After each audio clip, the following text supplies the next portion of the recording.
Hey everybody, how's it going? Hi. This week we wanted to share about everything that's happened. We're a little bit behind, so it'll include the last 2-3 weeks. So this week on Sunday, we took the kids to the beach, the kids from the Rainbow Children's House.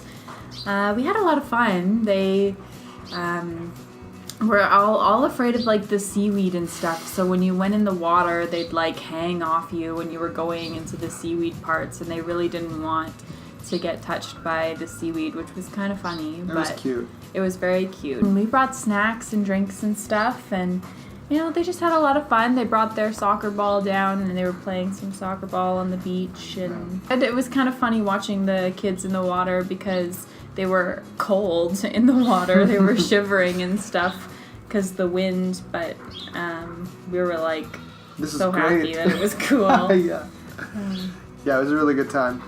It was funny to see how much Kenyans are used to the heat versus us. The ocean is so warm, though. It's so nice. I had some good times playing with kids this week.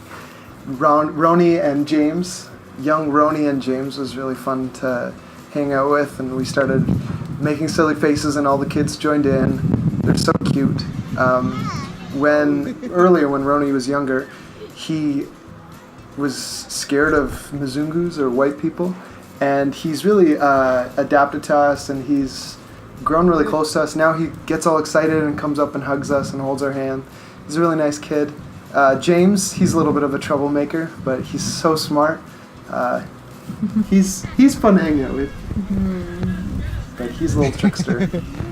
Self-defense classes, they've been going really well. I've been trying to push the kids harder. It's been good. They respond really well. Sometimes a little chaotic, but it's pretty good. It's hard to be creative with such large classes, and we need to really think about new ways to do things because things become monotonous eventually. You have less time to go one-on-one with them, and you can't always go as in depth. For instance, we don't have enough boxing gloves for every single child when it's a large class for recess. It's more intimate classes, smaller classes that we have the boxing gloves for. So we have to figure out ways that we can get the kids to interact with one another and learn, but without using the gloves. And we're starting to, sometimes with the big classes with a lot of the kids, we start to lose the focus of the kids, so it's kind of difficult to get them to listen to everything that you're telling them to do. Yeah. So we're trying to figure out a way to help teach them discipline in a sense. So it's been helpful. The teachers will come and they'll help us to keep the kids in line, but also if they're not listening to instruction, we'll have to tell them to do push-ups or sit-ups. We usually tell them to do, and it's been okay. It's working. Once you make enough of them do enough push-ups, they don't want to do anymore. But they also kind of just laugh about it. So. Yeah, and sometimes if the whole class isn't listening, I'll just get everyone to do it, and then they'll finally start listening.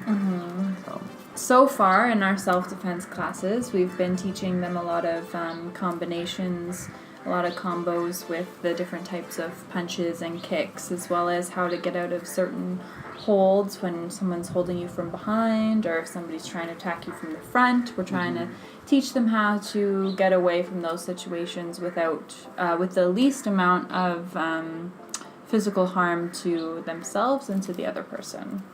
Yes. Especially when it comes to someone larger, we want the little girls and the smaller boys to be able to escape or at least mitigate damage when someone larger comes along and tries to harass them. The other day, I had a really serious talk with the kids. They were kind of joking around and laughing, and which is great. That's great, and I encourage a good, healthy, creative, and fun atmosphere. But the seriousness of what we're doing and the ramifications of what we're doing, I really wanted to reinforce it. So I sat with the kids and I told them, I said, this is the reason why we're doing it.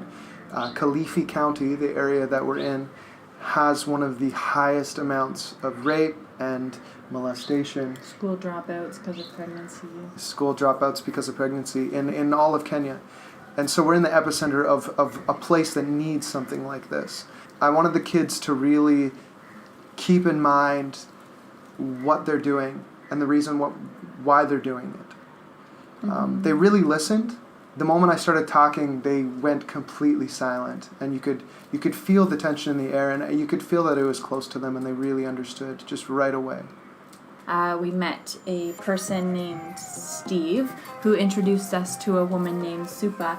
And Supa is a woman who helps, it's a women's organization where they help treat women who have been raped or molested or abused by men.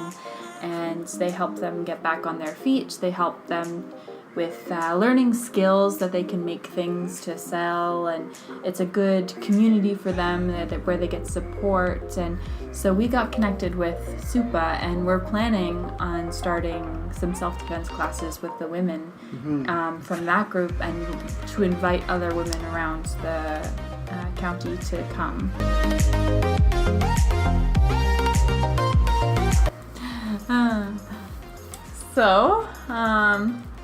Another cool thing that happened this week was we were getting ice cream, and across from the place where we get ice cream all the time, there is a shop where they sell their artwork. And this shop is specifically different from the other ones, the shops that we see. It's more freehand, and they're definitely very talented, and the artwork is very different. So we decided, why not? Let's go check it out. And we've been wanting to for a while. So we go in and we check it out, and we meet this older man and a younger guy named Joseph. And they were showing us their artwork and stuff, and kind of asking us what we were doing in Kenya, and we explained. Yeah, at the time, we had boxing gloves attached to our backpacks, the straps. So Joseph was excited. He was saying, "You do boxing?" And he said he does karate. And I said, "Oh, that's really cool." And I was asking what gym, because there's a couple gyms around here. And he said, "Well, you should come see my brother's gym. My brother has a taekwondo gym." And I said, "Really?"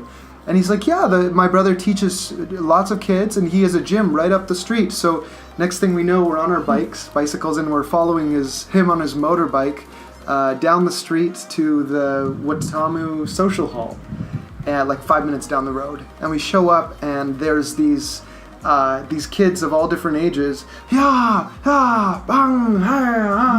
going down the social hall, up and down, screaming out, doing their kicks in taekwondo. And when we showed up, we did the traditional bow, and you have to bow when you enter, and bow when you leave, and bow when you introduce yourself to one of the coaches.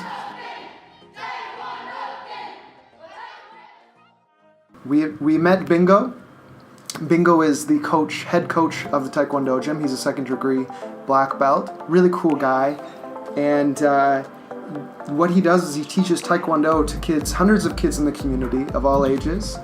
And he has a passion to get kids off the street and doing something positive. And that's the reason why he does this, after we asked him why. Because it seems like such a cool and established thing. He teaches these kids every day of the week for free, specifically. There's no charge for these kids to come here. Completely free. And he only wants to do it because he realizes that the issues in this area are really high, of girls getting hurt and kids dropping out of school. And he says he just wants to keep the kids off the street and somewhere safe and give them confidence. After Joseph introduced us, we explained how we teach self-defense, and it's primarily Muay Thai, which is a mix between boxing, kickboxing, Taekwondo, except with elbows and knees. And he was very interested. Apparently he had gone to Nairobi, the capital, and has done kickboxing and Taekwondo tournaments, and he's very passionate about getting into kickboxing. So he saw me as kind of an opportunity to diversify the gym a bit, especially the older guys, and for him to learn some stuff for an upcoming tournament, which we're really hoping to be able to go and be in his corner, which will be really, really cool. The first few nights of teaching were really good. I pushed them with the beginning workout, because I really wanted to see where they were at. The students are really keen. They're really, really smart, especially since we're working with older males, primarily, usually between 16 to 30.